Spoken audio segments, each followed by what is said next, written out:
Alors,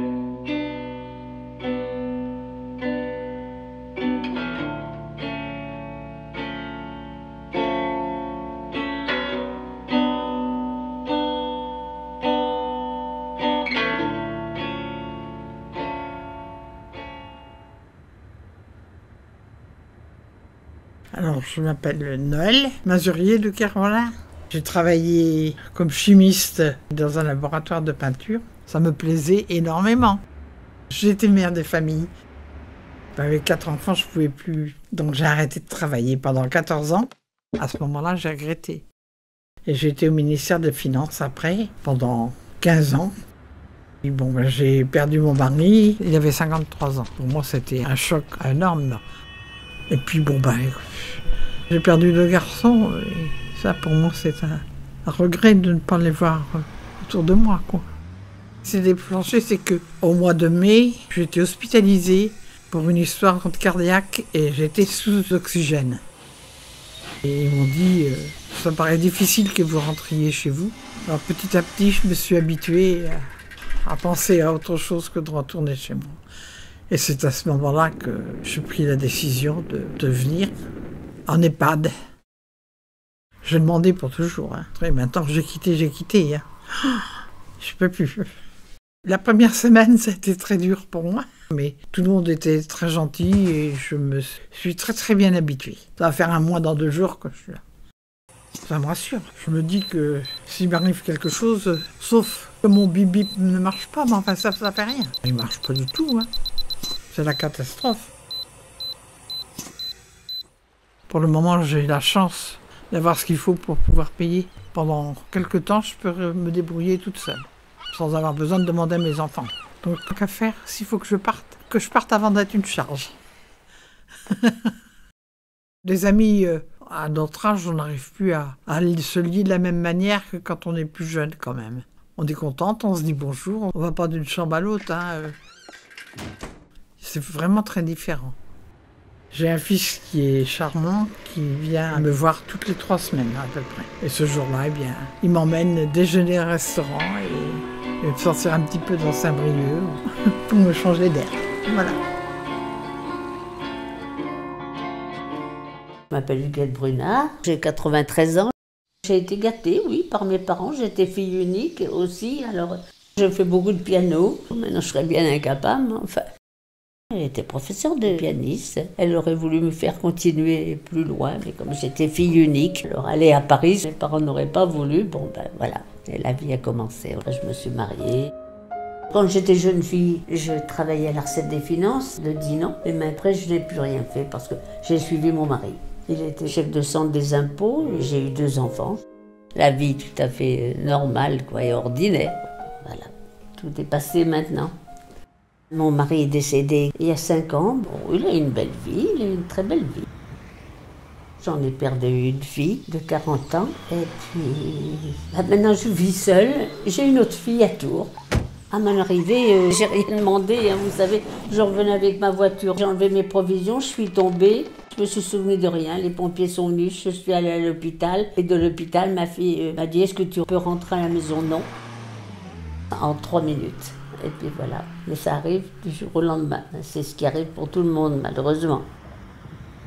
Alors, je suis arrivée ici et j'en suis très très contente. Ah oui, ça c'est très convivial, c'est agréable, tout plein. Je me sens en sécurité, justement. Je suis croyante, je ne sais pas si ça aide. Je me dis, je vais mourir la nuit, voilà, je pense à la mort la nuit. Ah non, on se réveille le matin, c'est la même petite vie. On mange, on grossit. Mon plus beau souvenir, c'est quand on a 18 ans. Hein. On était amoureux, on était tout ça, et puis voilà. J'ai essayé de faire ce qui a été bien à ma personne, mais on me regrettera peut-être, je l'espère un petit peu quand même.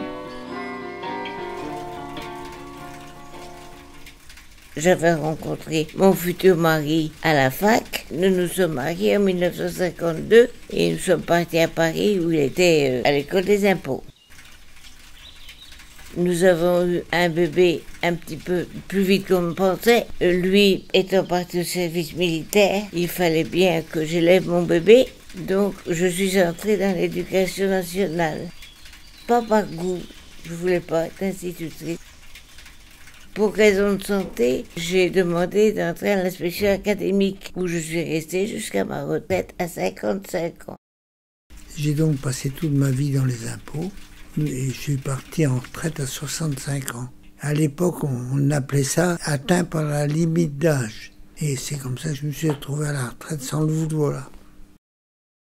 Alors on est arrivé à l'EHPAD, ben ça s'est passé assez brutalement, je dirais. À la maison, j'ai fait du jus grave et mes enfants se sont rendus compte que je n'étais plus capable de retourner à la maison. Du jour au lendemain, on a fait les bagages. Hop, on ne bouge plus. Pour moi, c'était une prison. Une prison dorée, évidemment, puisque le personnel était charmant. On n'était pas préparé psychiquement à venir là. Mon mari croyait que j'étais forte. T'es plus forte que moi, t'es solide. Et la preuve, c'est chez moi qui suis tombée, c'est pas toi. Les premières nuits, panne du bip-bip, personne ne venait. Ils se sont aperçus que presque tous les bip-bip étaient en panne. En plus, j'avais un téléphone portable d'un modèle préhistorique. Partant de notre maison, je l'ai oublié. Tout le monde téléphonait chez nous, ça répondait plus. Alors ils disaient, mais où sont-ils? Qu'est-ce qu'ils font? Puis on est arrivé ici, rien. On attend le lever, le petit déjeuner, la toilette. Après ça, on attend le repas de midi. Ensuite, on attend le repas du soir. Entre-temps, on essaye un petit peu de rencontrer quelqu'un avec qui on puisse communiquer. C'est pas facile dans un EHPAD. Il y en avait qui faisaient signe qu'ils étaient sourds. D'autres qui répondent pas du tout, qui n'entendent pas. Ils vivent dans un autre monde, quoi.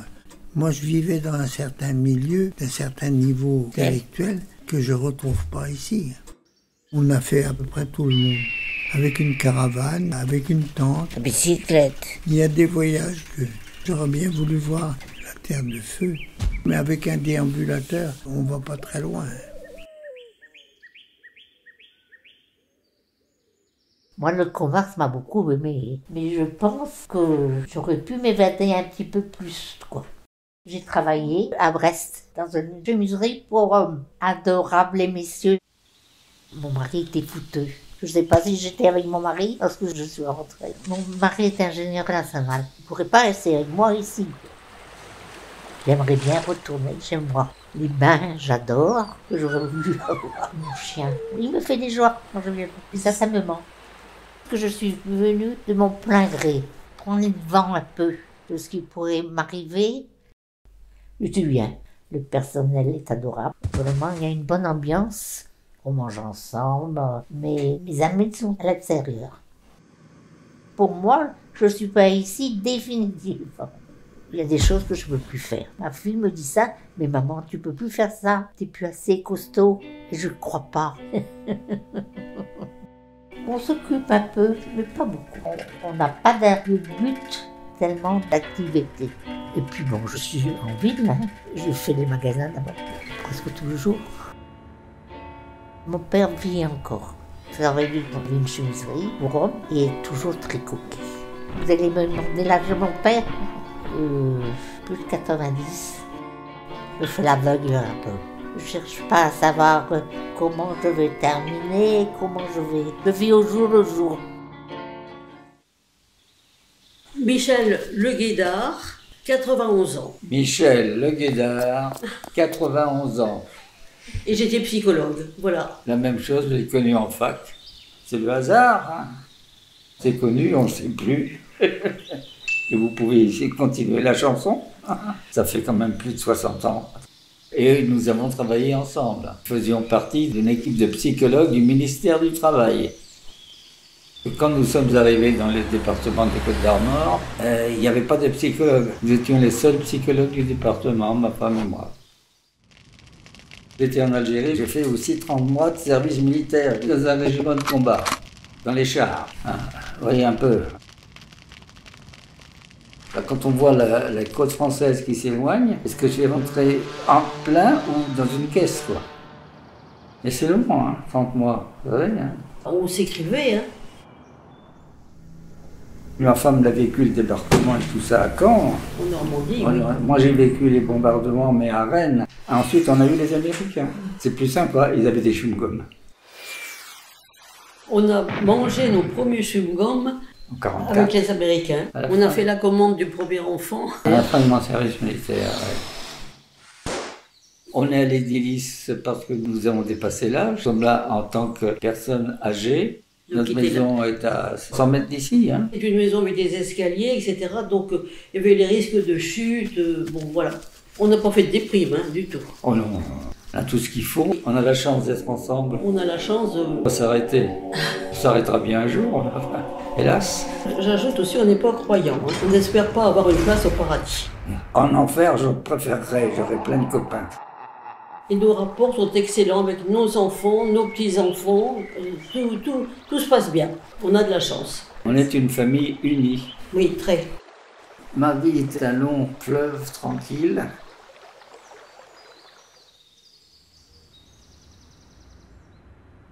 Mon patronyme est Millardet Yves, 94 ans. J'étais cadre commercial. Ce qui a déclenché mon arrivée à la résidence, ça a été que le propriétaire désirait reprendre cet appartement que j'habitais. De plus, je me rendais compte que mes chutes devenaient de plus en plus nombreuses. Je constate à mon âge qu'on a beaucoup de mal à se relever soi-même. Il m'avait été dit par les médecins, vous ne pouvez pas continuer à rester tout seul. Ceci était à la mort de ma femme qui est morte de ses cancers, voilà.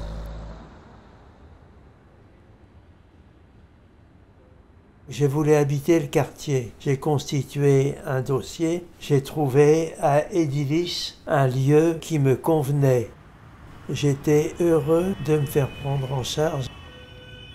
Ma fille notamment m'a posé la question à diverses reprises. Papa, est-ce que tu ne veux pas revenir dans ton appartement? Alors je lui dis non, je suis très bien ici. Je ne veux en aucun cas être un poids pour ma fille et plus tard mes petites filles. Je veux pouvoir me débrouiller tout seul et comme j'ai les ressources nécessaires pour y faire face, eh bien moi ça va. Je ne suis jamais ennuyé de mon existence. Je lis toujours beaucoup, énormément. De plus, je suis chrétien. Je fais une prière tous les jours, ma foi. Ça me prend un certain temps. La suite, ce sera ma mort, mais que je ne crains pas. J'ai beaucoup de chance. Sous quelle forme, je n'en sais rien, mais je retrouverai mon épouse et je retrouverai mes parents. J'ai eu une belle existence et j'ai de la chance de pouvoir vivre ici comme je l'entends. Je ne voulais pas de marin, puis je me suis mariée avec un marin. Je ne travaillais pas parce que j'avais les 3 filles à élever. Mon mari était dans la marine marchande, il était souvent absent. Il était plutôt en mer qu'à terre. 1 an, le premier temps. Après, ça a été 6 mois. Vous voyez qu'une fois par an. Au début, c'était dur. Je me sentais un peu seule. Faut s'habituer. Pour les enfants, déjà. Et souvent, j'entendais les gamins dire « T'as pas de papa, toi? On le voit jamais, ton papa. » Une fois, mon mari est arrivé à l'improviste. Elle m'a réveillée, elle m'a dit « Maman, t'as un monsieur dans ton lit ?»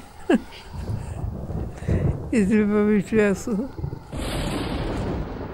Je l'attendais, j'étais seule. Voilà ma vie de femme, avec 4 femmes à la maison. Comme ça.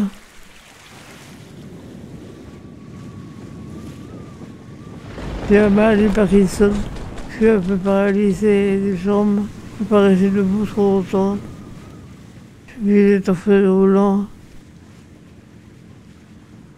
Mais des fois, je perds la mémoire. Un moment qu'elle est venue ici en pension, je m'habituais à la maison. Puis un beau jour, avec les enfants, on a décidé que ce serait mieux alors ici. Ça, j'ai dû dans le début. Un peu à l'hôpital, puis ça se passe après naturellement, comme à la maison. Ça se passe bien. J'ai fait prière, puis je me marre un peu ce que j'ai fait la journée, puis je m'endors.